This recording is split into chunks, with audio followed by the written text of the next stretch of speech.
is history. It cannot be changed.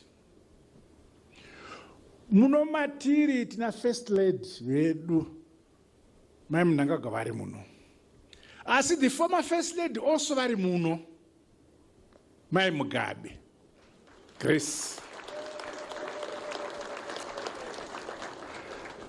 Ndinofara kuti mabuya hamuna kuda kuzvisarodza kuti zvino zvangu zvakapera ndegade abodo tiri tese nyika ndedu tose.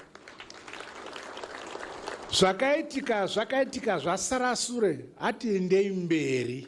Ndafara kuti mabuya former first lady nemhuri yenyu. I'm very happy that you're here. Hongu, so uyu ndisoko imwewo muri soko.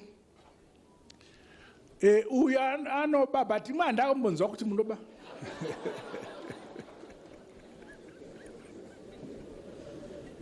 Hamene kuti pasuka apa varume ndo vanoba here kana kuti mose chiwenga. Kuba uku kwesoko ndeko varume kana mose nahanzvadzi.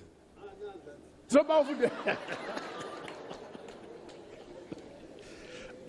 So former first lady, wait, a sentence.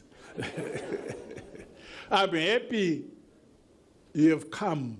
Please, you are part of us.